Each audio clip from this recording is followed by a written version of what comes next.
ऐसे देखो, हम लोगों ने आयनिक बॉन्डिंग पढ़ा, कोवेलेंट बॉन्डिंग पढ़ा। कोवेलेंट बॉन्डिंग में हमारे पास मॉलिक्यूल्स बनते हैं। अच्छा, मॉलिक्यूल्स जो कोवेलेंट बॉन्ड बनते हैं वो तो आपस में एटम जो है वो तो ज्वाइन हुए होते हैं कोवेलेंट बॉन्ड के थ्रू। जैसे फॉर एग्जांपल हमारे पास क्लोरीन है, Cl2। Cl2 के बीच में जो क्लोरीन एटम्स है उनके बीच में जो बना है कोवेलेंट बॉन्ड, सही है। लेकिन दो Cl2 मॉलिक्यूल्स आपस में भी एक दूसरे को अट्रैक्ट कर रहे होते हैं, तो वो जो फोर्सेस होती हैं उनको हम कहते हैं इंटरमॉलिक्यूलर फोर्सेस।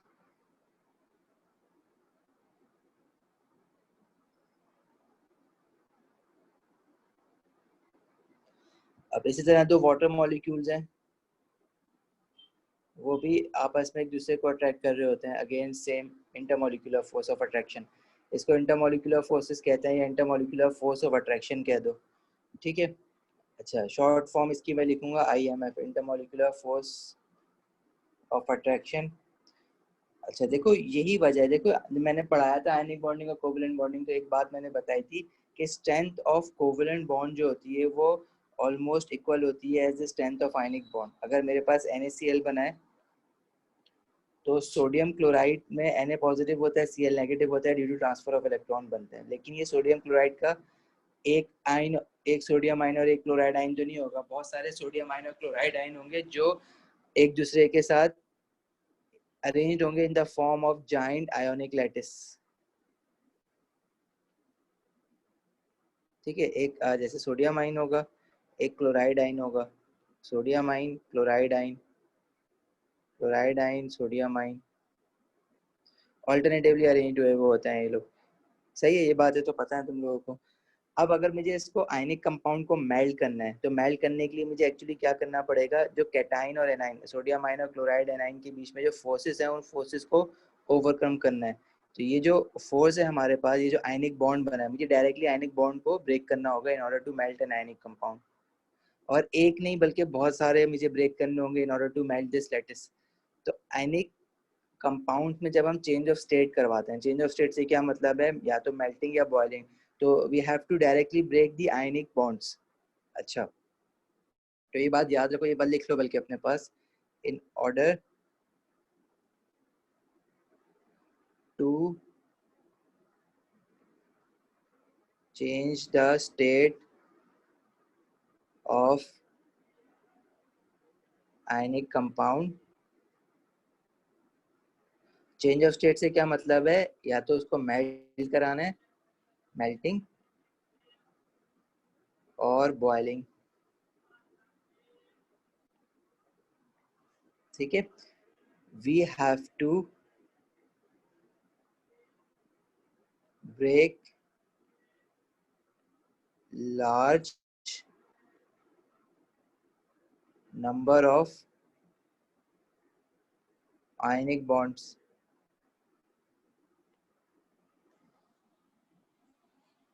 ठीक है।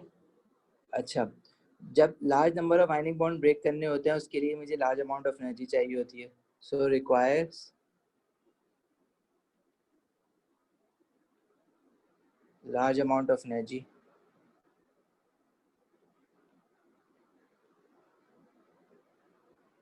Hence,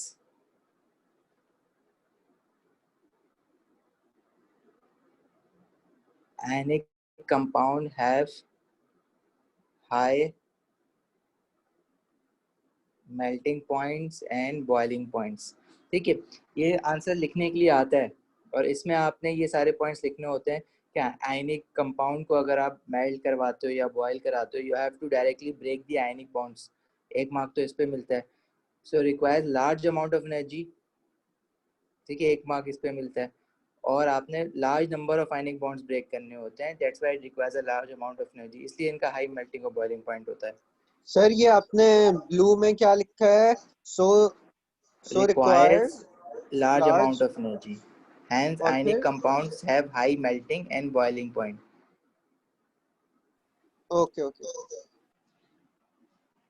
सही है। अच्छा, मैं बार बार एक बात कहता हूँ कि जो स्ट्रेंथ ऑफ आयनिक बॉन्ड होती है वो ऑलमोस्ट सिमिलर होती है to the strength of covalent bond. लेकिन कोवलेंट कंपाउंड्स में हम लोग कहते हैं कि कोवलेंट कंपाउंड्स का मेल्टिंग पॉइंट और बॉइलिंग पॉइंट बहुत कम होता है as compare to ionic compounds. उसका रीजन ये होता है कि जब मुझे कोवलेंट कंपाउंड को मेल्ट कराना होता है ना, तो उसमें मुझे उनके कोवलेंट बॉन्ड्स नहीं ब्रेक करने होते। जैसे फॉर एग्जांपल मुझे वाटर है, वाटर मेरे पास अगर आइस फॉर्म में मतलब H2 है, अगर वो आइस है, सॉलिड बना हुआ है, तो मुझे उसको लिक्विड फॉर्म में लाने के लिए हाइड्रोजन और ऑक्सीजन के बीच में जो आयनिक कोवेलेंट बॉन्ड्स है ना, मुझे वो ब्रेक नहीं करने हैं, बल्कि मुझे क्या करना है, जो दो वाटर मॉलिक्यूल्स के बीच में इंटरमॉलिक्यूलर फोर्सेस ऑफ अट्रैक्शन है, मुझे उसको ओवरकम करना है। अब ये जो इंटरमॉलिक्यूलर फोर्सेस ऑफ अट्रैक्शन है ना इनके बीच में, मुझे इनको ओवरकम करना है, मुझे इनके कोवेलेंट बॉन्ड्स नहीं ब्रेक करने, अनलाइक आयनिक कंपाउंड जिसमें मुझे डायरेक्टली आयनिक बॉन्ड ब्रेक कर रहा होता हूँ। ठीक है, अगर मैं कहूँ ना कि कोवेलेंट बॉन्ड ब्रेक करो, तो उतनी ही एनर्जी चाहिए होगी जितने आयनिक बॉन्ड को तोड़ने के लिए चाहिए होती है। सही है, क्यों? क्योंकि दोनों देखो, आयनिक बॉन्ड भी इलेक्ट्रोस्टैटिक फोर्स ऑफ अट्रैक्शन है बिटवीन कैटाइन एंड एनाइन, और कोवेलेंट बॉन्ड क्या है? Electrostatic force of attraction between shared pair of electron and positively charge nuclei. याद है ये बात?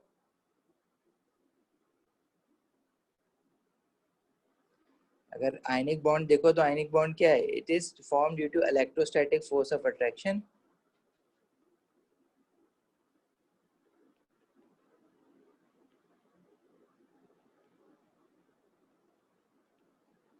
between positively charged cation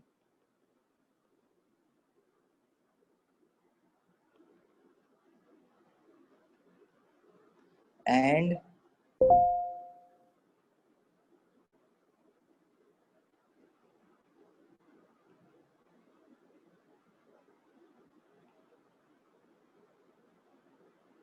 negatively charged anion। अच्छा, अगर मैं कोवेलेंट बॉन्ड का पूछूं, कोवेलेंट बॉन्ड कैसे बनता है, तो आप क्या कहोगे? कोवेलेंट बॉन्ड में भी यही सब क्यों है, कुछ है। It is a force of electrostatic force of attraction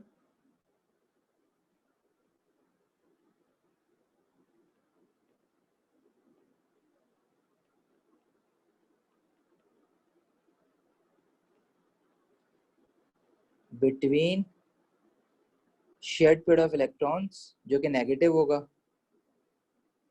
shared pair of electron जो कि नेगेटिवली चार्ज होते हैं, and nuclei of two bonded atoms जो कि पॉजिटिवली चार्ज होते हैं। यही होता है ना, अगर एक क्लोरीन क्लोरीन का कोवेलेंट बॉन्ड बना हुआ है, तो क्लोरीन के जो न्यूक्लियाई हैं वो इस शेयर्ड पेयर ऑफ इलेक्ट्रॉन को, जो कि नेगेटिवली चार्ज है, उसको अट्रैक्ट कर रहे होते हैं। तो ये भी इतनी ही स्ट्रेंथ होती है उसकी जितनी आयनिक बॉन्ड की होती है। लेकिन कोवेलेंट कंपाउंड के बॉइलिंग पॉइंट और मेल्टिंग पॉइंट कम इस वजह से होते हैं क्योंकि in covalent compounds we are not breaking the covalent bonds, however in ionic compounds we are breaking the ionic bonds. तो covalent compound में we are not breaking the covalent bonds but we are only breaking the intermolecular forces of attraction। और जो intermolecular forces of attraction होती है ना, देखो intermolecular forces of attraction between the molecules होती हैं, और these are not covalent bonds between the molecules and these are not covalent bonds, और ये weak होती हैं, इसलिए इनको तोड़ने में कम एनर्जी चाहिए होती है, small amount of energy is required।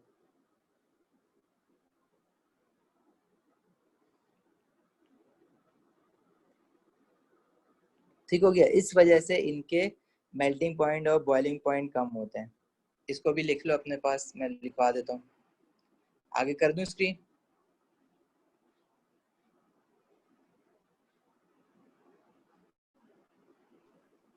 मैं लिख लिया sir. Okay,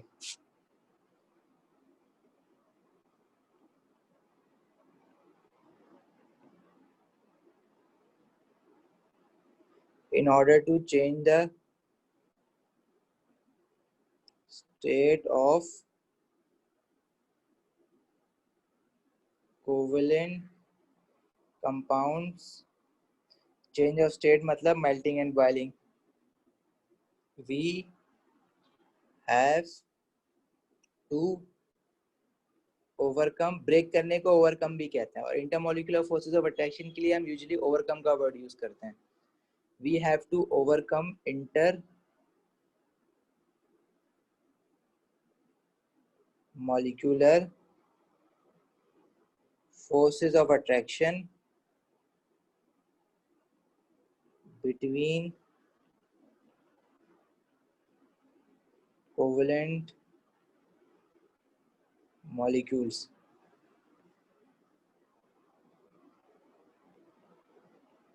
which are very weak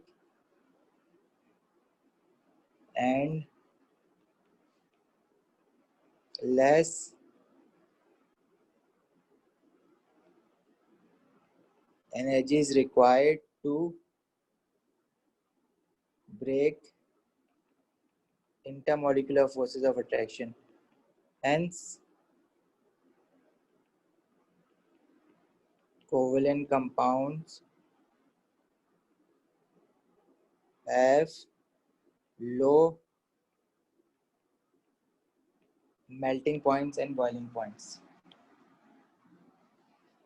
सही है। तो क्या क्या बातें इंपॉर्टेंट है इसमें, ये इंटरमोलिकुलर फोर्सेस ओवरकम करनी होती है हमें which are weak, so less energy is required, जिस वजह से इनके low melting point and boiling point होते हैं। अब जब intermolecular forces of attraction determine कर रही हैं किसी भी कोवलेंट कंपाउंड का मेल्टिंग पॉइंट और बॉइलिंग पॉइंट क्या है, तो जाहिर है हमें इन इंटरमोलिकुलर फोर्सेस को थोड़ा और क्लोजली देखना पड़ेगा कि किस वजह से होती हैं, किस तरह से अराइज करती हैं, होती क्यों हैं, और किस में ज़्यादा होती हैं किस में कम होती हैं। ठीक हो गया।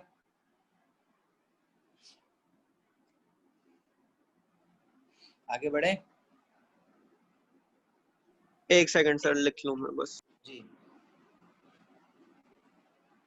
मेल्टिंग पॉइंट और बॉइलिंग पॉइंट को ये डिटरमिन करेंगी कि किसका ज़्यादा है किसका कम है आपस में कोवलेंट मॉलिक्यूल्स का। कम क्यों होता है, क्योंकि ये तो पता चल गया कि कोवलेंट मॉलिक्यूल्स के बीच में इंटरमॉलिक्यूलर फोर्सेस ऑफ अट्रैक्शन होती हैं, हमें कोई और बॉन्ड या आयनिक बॉन्ड या कोवलेंट बॉन्ड जैसा कोई बॉन्ड ब्रेक नहीं करना है। ठीक है, इस वजह से इनके मेल्टिंग पॉइंट बॉइलिंग पॉइंट कम होते हैं, लेकिन वो होती तो है ना, एग्जिस्ट तो करती हैं, तो उनके बारे में स्टडी करना है। इंटरमॉलिक्यूलर फोर्सेस जो है ना वो 3 तरह की होती हैं। ठीक है, पहली है हमारे पास temporary dipole,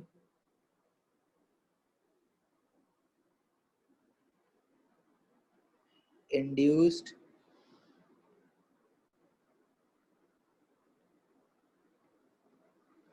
dipole forces.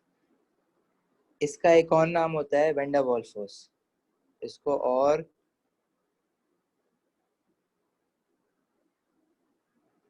Van der Waals forces भी कहते हैं।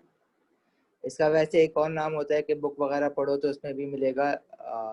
वैसे हमारे पास पेपर्स में इस नाम से यूज़ नहीं होता, वो लंदन फोर्सेस भी कहते हैं इसको, लेकिन अगर कहीं किसी और बुक से या इंटरनेट से पढ़ते हो तो लंदन फोर्सेस कहीं लिखा हुआ होगा तो वो भी यही होती हैं, van der Waals forces, temporary dipole, induced dipole forces. क्योंकि जो साइंटिस्ट था उसने सारा का सारा काम किया है इंटरमोलिकुलर फोर्सेस पे, इसलिए इन फोर्सेस में से जो पहली वाली है ना हमारे सिलेबस में उसको वैन डर वाल्स फोर्सेस कहते हैं।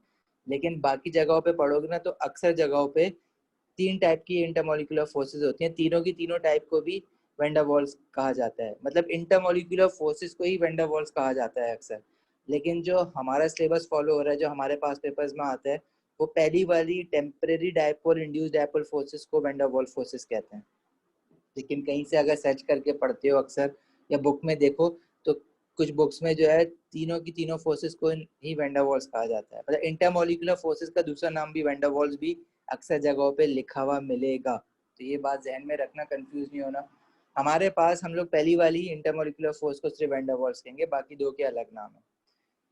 तो temporary dipole induced dipole forces, पहले मैं चलो तीनों नाम लिखवा देता हूँ ताकि एक आइडिया बन जाए माइंड में कि आगे क्या पढ़ने वाले हैं। दूसरी होती है परमानेंट डायपोल,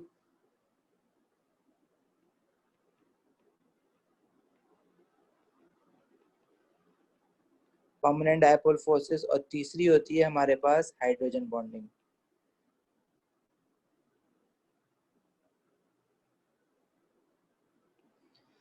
ठीक है, तो हम लोग स्टार्ट करेंगे पहली बारी से जो कि temporary dipole induced dipole forces हैं।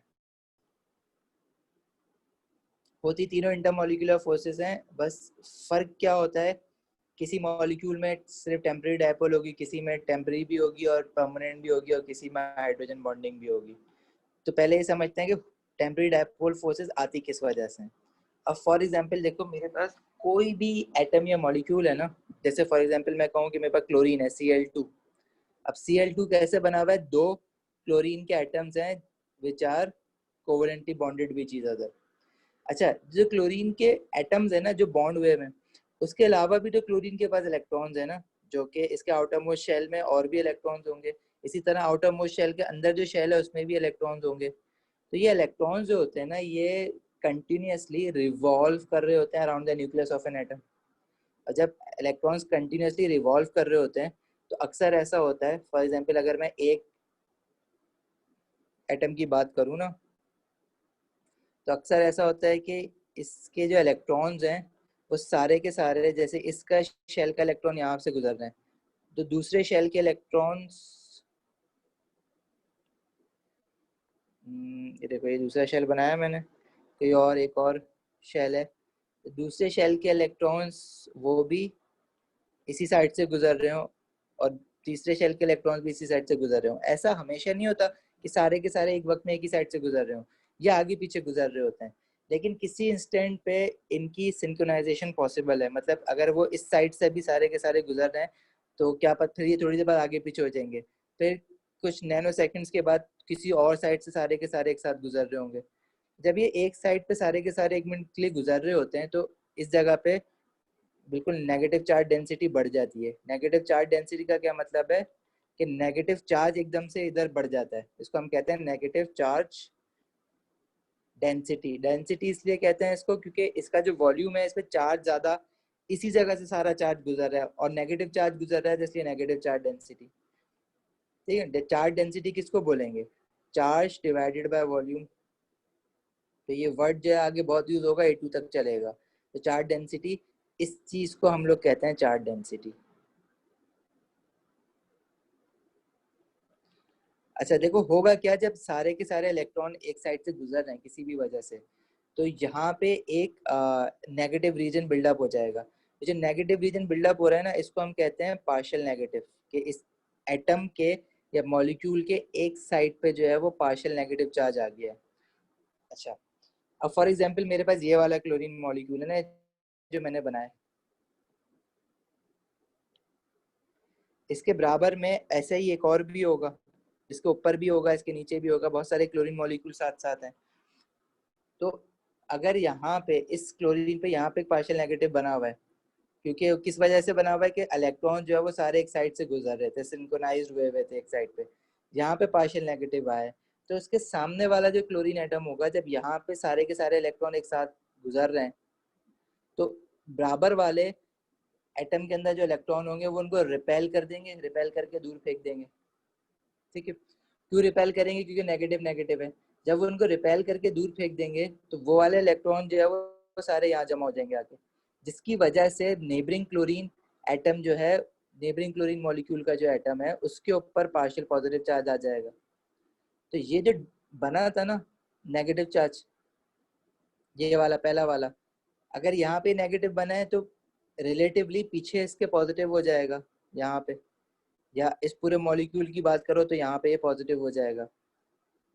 तो इस किसी भी एक मॉलिक्यूल पे हमारे पास एक पार्शियल नेगेटिव और एक पार्शियल पॉजिटिव बना, जब पार्शियल पॉजिटिव और पार्शियल नेगेटिव साथ बनते हैं तो उसको हम कहते हैं डायपोल।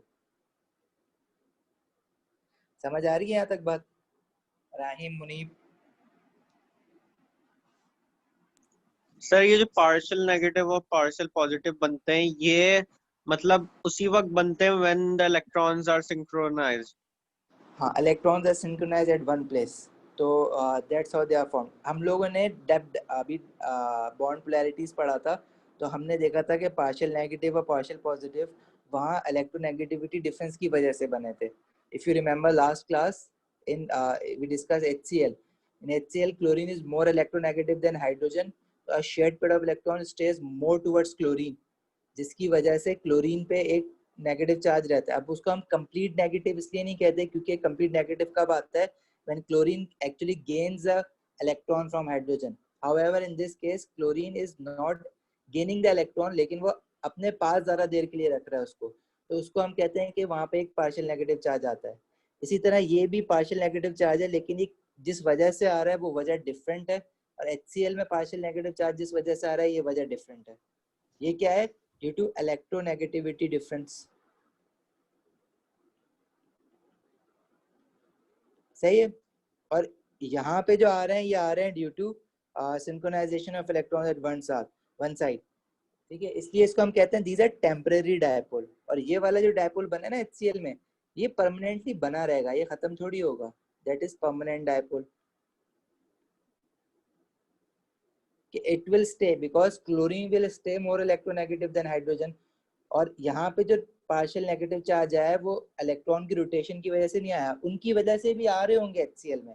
अब ये तो नहीं कह सकते ना कि यार जब इस क्लोरीन के अराउंड इलेक्ट्रॉन रिवॉल्व कर रहे हैं तो यहाँ क्लोरीन और हाइड्रोजन के अराउंड भी तो इलेक्ट्रॉन्स होंगे, उनकी वजह से क्या नहीं आ सकता पार्शियल नेगेटिव पॉजिटिव? सिंक्रोनाइजेशन की वजह से बिल्कुल आ रहा होगा, तो यहाँ पे वो भी बन रहे होंगे। लेकिन एक परमानेंटली बना हुआ है, वो किस वजह से बना हुआ है? क्योंकि शेयर्ड पेयर ऑफ इलेक्ट्रॉन को क्लोरीन ने अपनी तरफ ज्यादा देर खींच के रखा हुआ है। ठीक है, क्लियर? जी सर। पूछना है कुछ? सम कंफ्यूजन है तो पूछो।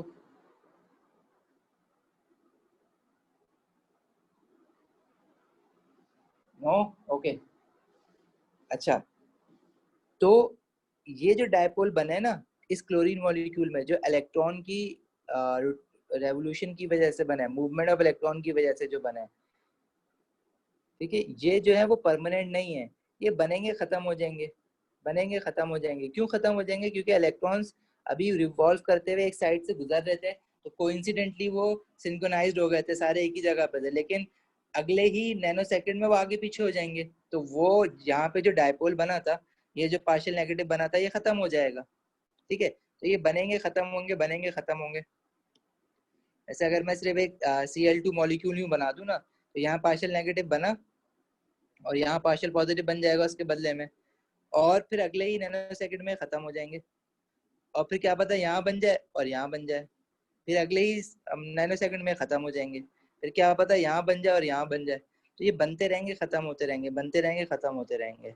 लेकिन जैसे ये बना है ना, तो इसने क्या किया है, जो नेबरिंग क्लोरीन मॉलिक्यूल है तुम्हारा, तो जब ये यहाँ पे पार्शियल नेगेटिव आया है तो उसने नेबरिंग क्लोरीन मॉलिक्यूल के इलेक्ट्रॉन रिपेल करके उस साइड पे भेज दिए, जिसकी वजह से नेबरिंग क्लोरीन मॉलिक्यूल के जो एटम्स हैं उस पे एक पार्शियल पॉजिटिव यहाँ पे आ गया, सॉरी पार्शियल नेगेटिव यहाँ आ गया और पार्शियल पॉजिटिव यहाँ आ जाएगा। जब रिपेल करके इलेक्ट्रॉन पीछे भेज देगा तो वहाँ नेगेटिव चला गया, नेगेटिव चार्ज डेंसिटी वहाँ राइट साइड पे चली गई है, तो ये पार्शियल पॉजिटिव आ गया।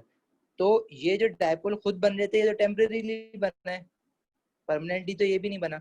लेकिन जैसे ये बना, ये जैसे ये टेम्परेरी डायपोल बने, इन्होंने क्या करा, नेबरिंग मॉलिक्यूल में डायपोल इंड्यूस्ड करवा दिया। फिजिक्स में पढ़ते थे ना चार्जेस इंड्यूस कराना, वो याद है कि हमारे पास एक चार्ज बॉल होती थी, पॉजिटिव, जितने पॉजिटिव चार्ज है उतने नेगेटिव चार्ज है, न्यूट्रल होती थी। लेकिन अगर उसके पास एक आप let's say negatively charge rod ले आते थे तो क्या होता था, नेगेटिव चार्ज रॉड लाने पे ये जितने भी इसमें नेगेटिव चार्जेस हैं वो रिपेल होकर दूसरी साइड पे चले जाते हैं। ठीक है, और पॉजिटिव चार्जेस जो है वो इस साइड पे आ जाते हैं।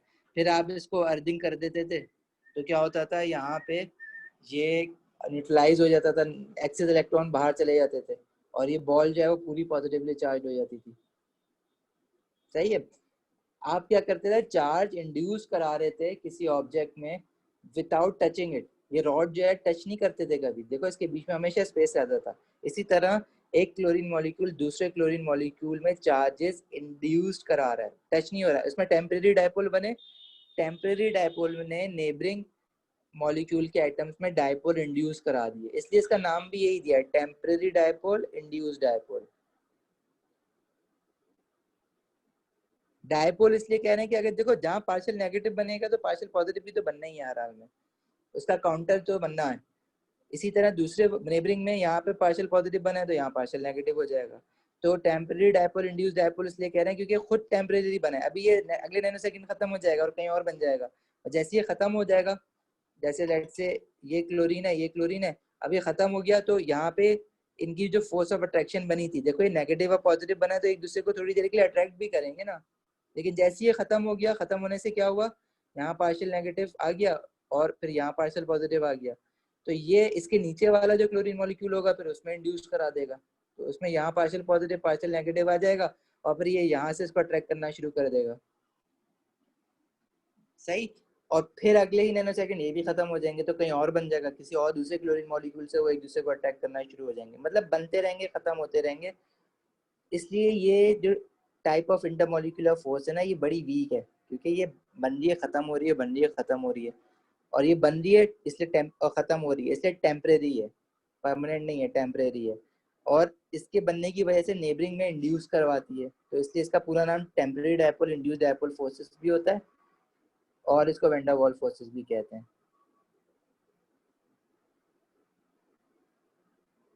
समझ आई?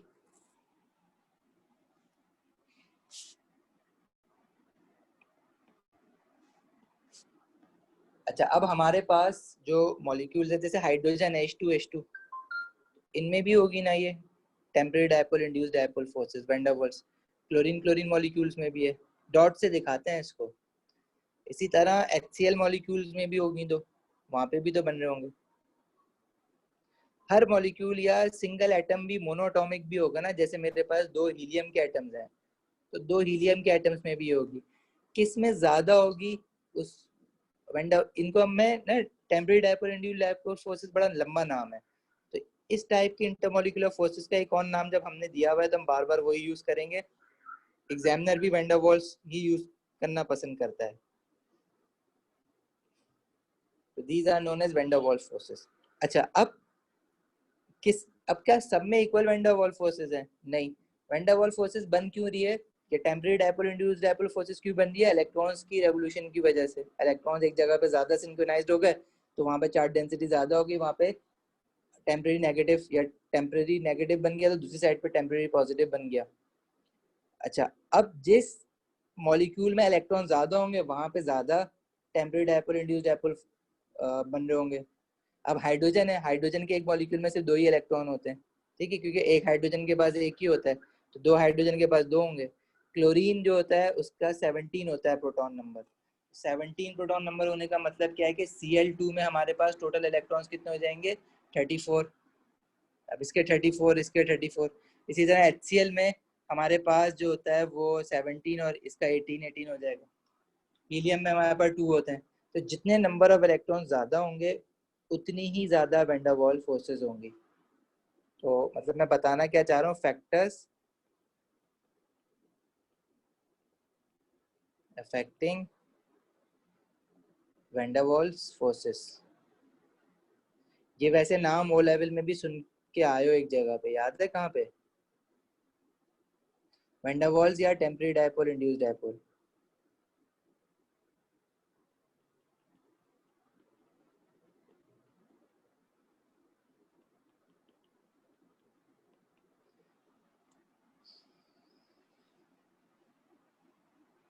All 34 will be synchronized.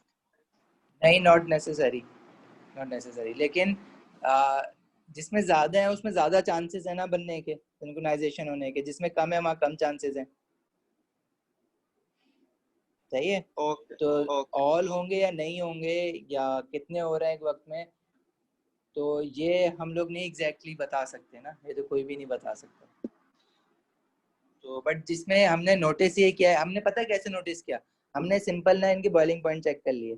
जब मैंने क्लोरीन का बॉइलिंग पॉइंट देखा था, क्लोरीन का जो बॉइलिंग पॉइंट है वो हायर है देन हाइड्रोजन, तो उससे उससे फिर हमने देखा कि दोनों में देखो कि कोवलेंट बॉन्ड तो ब्रेक नहीं हो रहा, चलो बात हो गई। इंटरमोलिकुलर फोर्सेस ओवरकम करनी होंगी दोनों में, ठीक है। अब दोनों में इंटरमोलिकुलर फोर्सेस डिफरेंट हैं क्या? हमने देखा कि नहीं, इसमें तो दोनों में जो है वो टेम्परेरी डायपोल इंड्यूस्ड डायपोल या वैन डर वाल्स होंगी। तो फिर क्लोरीन का ज्यादा क्यों है? क्लोरीन में जो वैन डर वाल्स है ना वो ज्यादा है। क्यों ज्यादा है? क्योंकि क्लोरीन के पर नंबर ऑफ इलेक्ट्रॉन ज्यादा है। तो ये हमने इसको फिजिकली जब ऑब्जर्व किया तो इसके पीछे हमने रीजन ये बनाया, ठीक है। और कोई रीजन बन नहीं सकता ना, और क्या वजह हो सकती है कि भाई क्लोरीन का बॉइलिंग पॉइंट ज्यादा है जब दोनों में सिंगल सिंगल कोवलेंट बॉन्ड बन रहा है, ठीक है। तो फिर हमने डिसाइड किया कि कोवलेंट बॉन्ड से तो कोई ताल्लुक ही नहीं है, इसका कोवलेंट बॉन्ड तो टूट ही नहीं रहा, तो इंटरमोलिकुलर फोर्सेस से ताल्लुक है। चलो इंटरमोलिकुलर फोर्सेस देखें, दोनों जब हमने देखा तो दोनों में इलेक्ट्रोनेगेटिविटी डिफरेंस 0 है, क्योंकि इसमें भी क्लोरीन क्लोरीन एटम बॉन्ड हुए हुए हैं और इसमें भी हाइड्रोजन हाइड्रोजन एटम बॉन्ड हुए हुए हैं, तो इलेक्ट्रोनेगेटिविटी डिफरेंस 0 है। तो इलेक्ट्रोनेगेटिविटी भी नहीं है, मतलब परमानेंट डायपोल भी नहीं बन रहे जैसे HCl में बन रहे थे। तो बचा क्या इसके बाद? इसके पास सिर्फ वेंडर वॉल्स बची। अब जब दोनों में वेंडर वॉल्स हैं तो फिर भी क्लोरीन का बॉइलिंग पॉइंट हायर है, तो इससे हमने ये कंक्लूड किया कि क्लोरीन की जो वेंडर वॉल्स हैं वो ज़्यादा स्ट्रॉन्गर होंगी। अब वेंडर वॉल ज़्यादा स्ट्रॉन्गर कैसे होंगी? कि ज़्यादा इलेक्ट्रॉन रिवॉल्व कर रहे होंगे, ज़्यादा डायपोल्स बन रहे होंगे। ज़्यादा स्ट्रॉन्गर होने का मतलब ये ज़्यादा डायपोल्स बन रहे होंगे क्लोरीन में।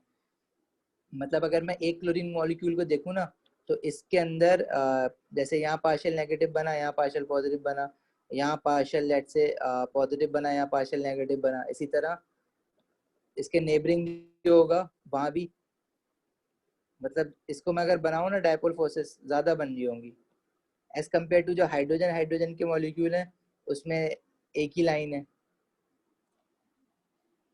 सही है। तो हमने जो factors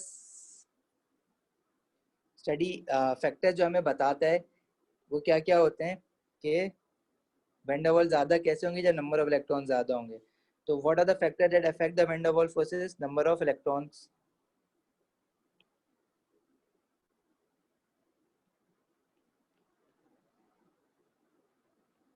number of electrons in a molecule।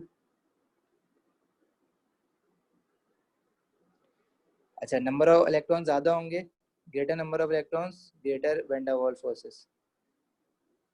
Larger लिखो ना,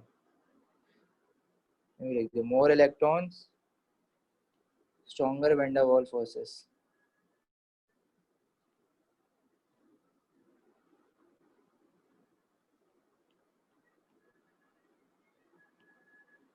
ठीक हो गया। दूसरे दूसरा एक और फैक्टर है सरफेस एरिया। अच्छा, अब ये हमें कैसे पता चला कि सरफेस एरिया भी अफेक्ट करता है ऑर्गेनिक कंपाउंड से? अब हमारे पास था इथेन और है प्रोपेन और है ब्यूटेन। अच्छा, ये आप लोगों ने ऑर्गेनिक केमिस्ट्री में पढ़ा है ना, एल्केन्स में, ओ लेवल में। इथेन का फॉर्मूला क्या होता है? C2H6। प्रोपेन का होता है 2 3 6 7 8। इसका इनका जनरल फॉर्मूला ये होता है ना, CnH2n+2। पेंटे ब्यूटेन का होता है C4H10। अच्छा, इसमें देखो सारे के सारे एटम जो है वो सेम है, कार्बन और हाइड्रोजन। तो अच्छा, कार्बन और हाइड्रोजन का जो इलेक्ट्रोनेगेटिविटी डिफरेंस होता है ना, वो ऑलमोस्ट सेम होता है। मतलब डिफरेंस 0 होता है और इलेक्ट्रोनेगेटिविटी ऑलमोस्ट सेम होती है इनकी। तो इनके बीच में हम लोग ये तो कह सकते हैं कि वो नहीं बन रहे, क्या परमानेंट डायपोल्स नहीं बन रहे। अब जिसमें परमानेंट डायपोल नहीं है तो उसमें टेम्परेरी डायपोल तो एग्जिस्ट करेंगे ही ना। टेम्परेरी डायपोल तो सब में होंगे। टेम्परेरी डायपोल का रीजन क्या है? Due to the revolution of electrons. Electrons जब एक साइड पे आके जमा हो जाते हैं तो इलेक्ट्रॉन्स तो सब में घूम रहे हैं, सारे एटम्स में घूम रहे हैं। इसी तरह प्रोपेन देखो, प्रोपेन में 3 कार्बन की चेन होती है।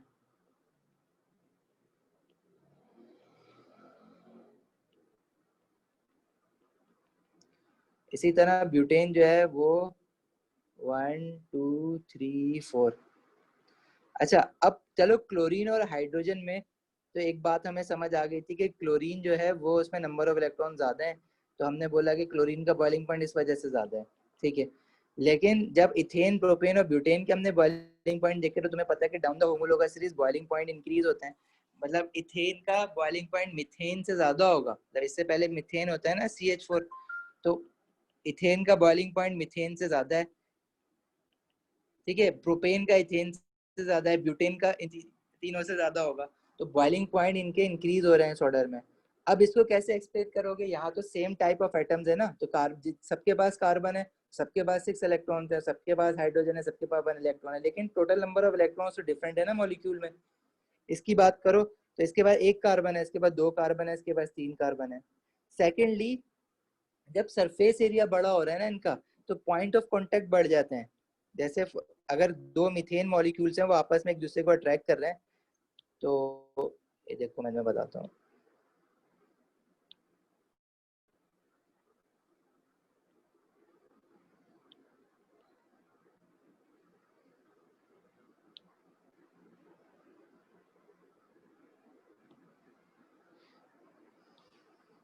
देखो दो मिथेन मॉलिक्यूल आपस में अट्रैक्ट कर रहे हैं तो पॉइंट ऑफ कांटेक्ट देखो कम है, छोटे है ना।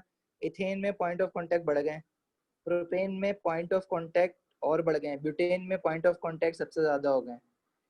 ठीक है, मतलब पॉइंट ऑफ कांटेक्ट का क्या मतलब है कि यहाँ पे एक पार्शियल नेगेटिव है तो यहाँ पार्शियल पॉजिटिव है, partial negative, partial positive, partial negative, partial positive, partial negative, partial positive. तो अब यहाँ पे भी partial negative, partial positive, partial negative, partial positive, partial negative, partial positive. तो मतलब ये ज्यादा बंद है ना, क्योंकि चेन लंबी है, नंबर ऑफ एटम ज्यादा है, नेचुरली नंबर ऑफ इलेक्ट्रॉन्स भी ज्यादा होंगे, नंबर ऑफ एटम ज्यादा है, लंबी चेन है, सरफेस एरिया लंबा है, तो ज्यादा पॉइंट ऑफ कॉन्टेक्ट है। सही है। इसी तरह अगर हम लोग ब्यूटेन का जो एक आइसोमर होता है आइसोब्यूटेन बनाते थे, आइसोब्यूटेन अगर याद हो, ये भी हमारा ओ लेवल वाला काम है ऑर्गेनिक केमिस्ट्री का। इसमें हम लोग क्या करते थे, एक कार्बन यहाँ लगा दिया। अच्छा, अब यहाँ देखो point of number of atoms तो इतने ही है, लेकिन पॉइंट ऑफ कांटेक्ट जो है वो कम हो जाएंगे क्योंकि मॉलिक्यूल एक दूसरे से दूर दूर हो गया है, सरफेस एरिया इन कांटेक्ट जो है वो कम हो गया है। तो आइसोब्यूटेन का हमने बॉइलिंग पॉइंट देखा तो वो कम आ रहा था। ठीक है, और तो इस वजह से हमने ये कंक्लूड किया कि इसका क्या रीजन है, इसका सिर्फ ये रीजन है कि हमारे पास अगर सरफेस एरिया बड़ा है किसी भी चीज का, पॉइंट ऑफ कांटेक्ट ज्यादा है, तो ज्यादा पॉइंट से वो अट्रैक्ट हो रहा होगा, तो ज्यादा वैन डर वाल्स फोर्सेस होंगी।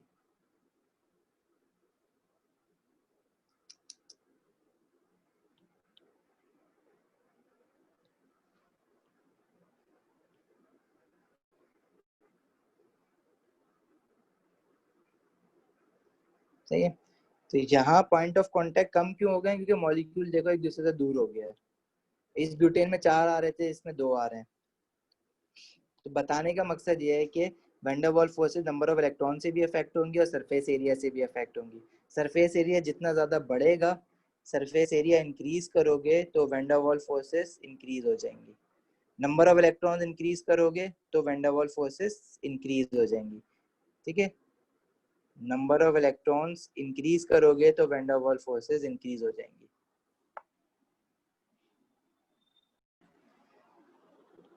अब दूसरी टाइप की जो इंटरमॉलिक्यूलर फोर्स है ना हमारे पास, that is permanent dipole.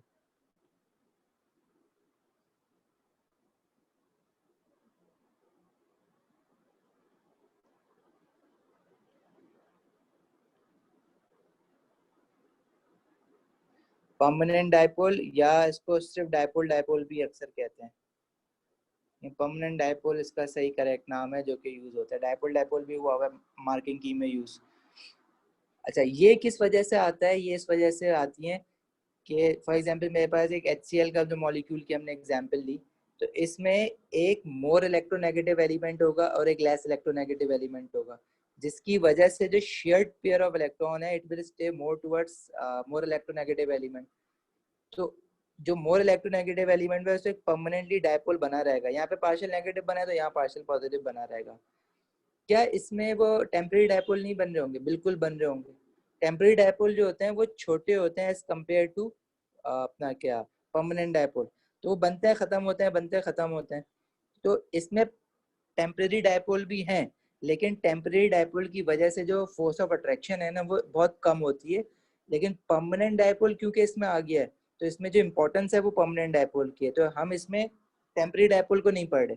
Temporary dipole सब में होता है, मतलब वैन डर वाल्स सब में होती है, लेकिन यहाँ पे वैन डर वाल्स की वो औकात नहीं है जो परमानेंट डायपोल की औकात है, तो हम वैन डर वाल्स को इसमें डिस्कस नहीं कर रहे HCl के मॉलिक्यूल में।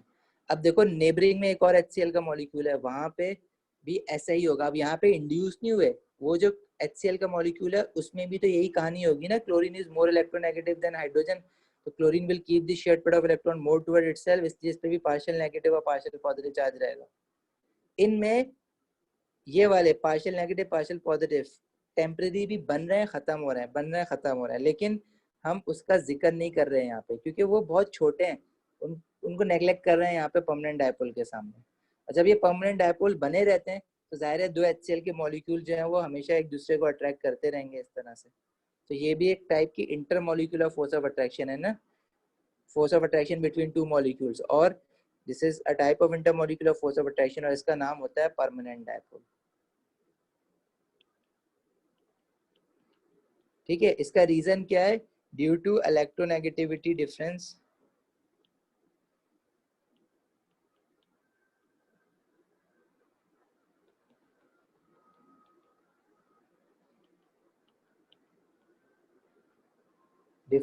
between two covalently bonded atoms. Due to electronegativity difference between two covalently bonded atoms, one will have a partial negative charge and other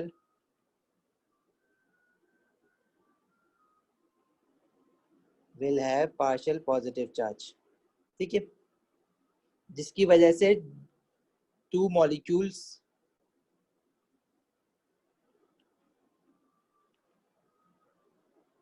will always attract each other.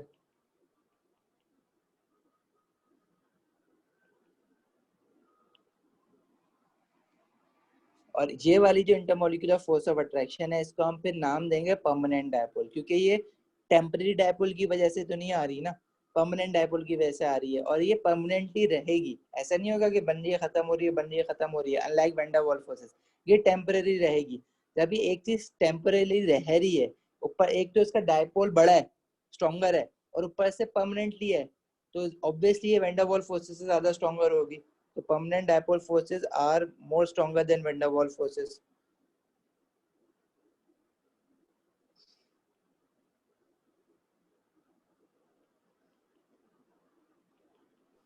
Sir ये एक दफा फिर से समझा दें that how it is a permanent dipole.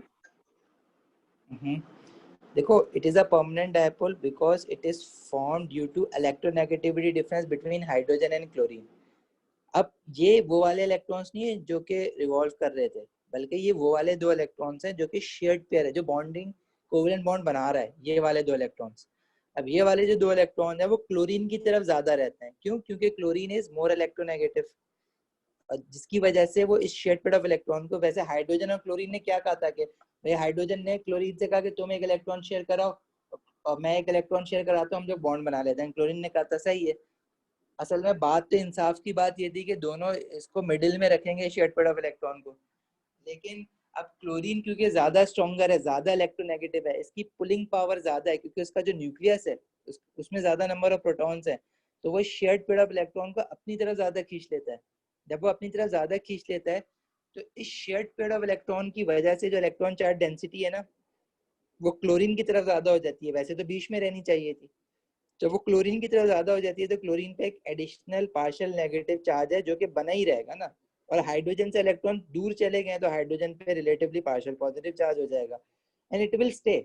ये कहीं नहीं जाने वाला, क्योंकि ये शेयर्ड पेयर ऑफ इलेक्ट्रॉन जो है वो घूम नहीं रहा है, वो बस एक जगह पे बैठा हुआ है क्लोरीन के करीब। क्लोरीन ने उसको पकड़ के बैठा हुआ है, हाइड्रोजन भी उसको पकड़ के बैठा हुआ है, लेकिन it is more towards chlorine and farther away from the hydrogen, जिसकी वजह से इस शेयर्ड पेयर ऑफ इलेक्ट्रॉन की वजह से क्लोरीन पे एक पार्शियल नेगेटिव चार्ज बिल्डअप हो जाता है जो बना रहेगा, और हाइड्रोजन पे पार्शियल पॉजिटिव चार्ज बिल्डअप हो जाता है जो वो भी बना रहेगा। That's why they are permanent dipoles, क्योंकि ये बने रहेंगे, तो हर सर ये मॉलिक्यूल ऑफ HCl में होंगे ये। परमानेंट डायपोल जो है वो कोवलेंट ही होंगे हमेशा। परमानेंट डायपोल कोवेलेंट मॉलिक्यूल में ही बनेंगे, कोवेलेंट बॉन्ड में ही तो शेयरिंग हो रही है ना। और इलेक्ट्रोनेगेटिविटी आप किस में देख रहे हो? कोवेलेंट बॉन्ड में। कोवेलेंट बॉन्ड में ही तो शेयरिंग होगी ना। ये बन क्यों रहे हैं? देखो, इसका रीजन ये याद रखो कि परमानेंट डायपोल बन क्यों रहे हैं। सबसे पहला रीजन देखो,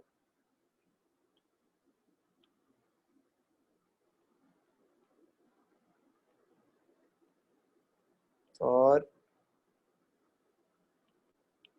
फॉर्मेशन ऑफ परमानेंट डायपोल,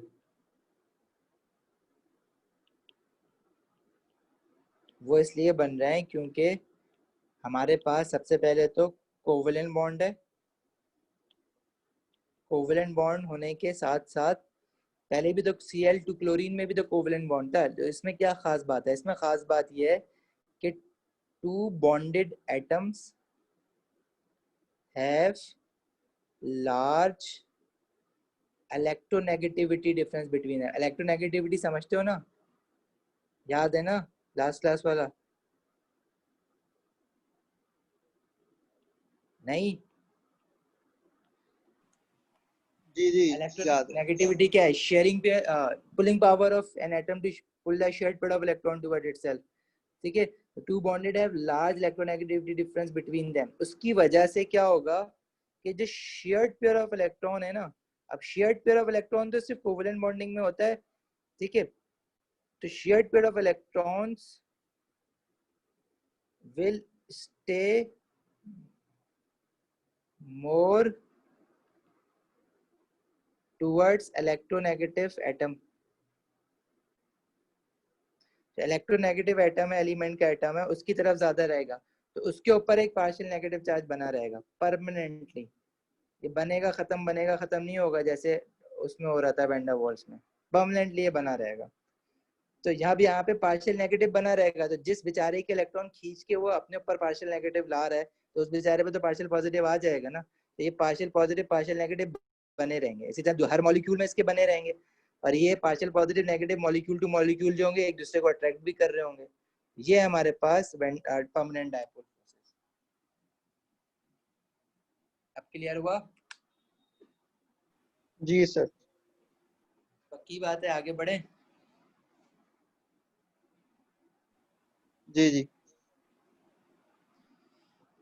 अच्छा देखो, अब आगे हमारे पास इसी में अब HCl हो गया, हाइड्रोजन फ्लोराइड जैसे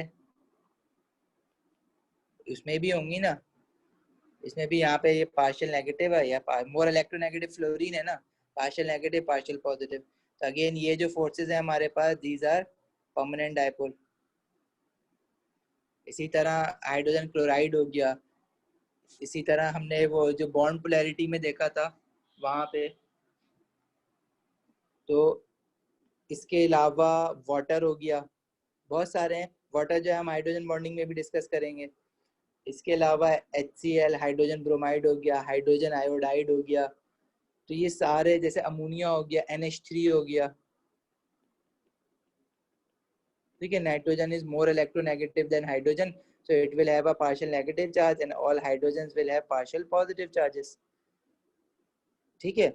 और जो दूसरा अमोनिया मॉलिक्यूल होगा वहां पे अट्रैक्शन हो रही होगी ना, फिर ऐसे ही है।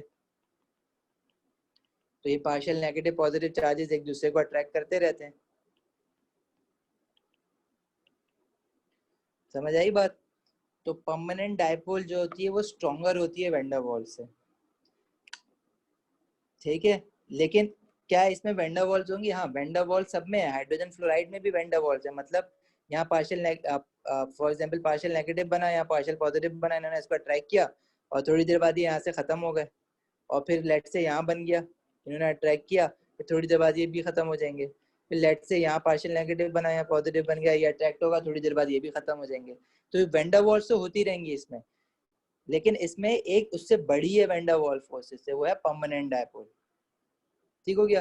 तो इसलिए वैन डर वाल्स का जिक्र नहीं कर रहे। और जिन मॉलिक्यूल्स में, जैसे जो क्लोरीन मॉलिक्यूल था उसमें सिर्फ है ही वैन डर वाल्स, तो जब है ही वैन डर वाल्स तो फिर वैन डर वाल्स की बात करनी पड़ेगी ना।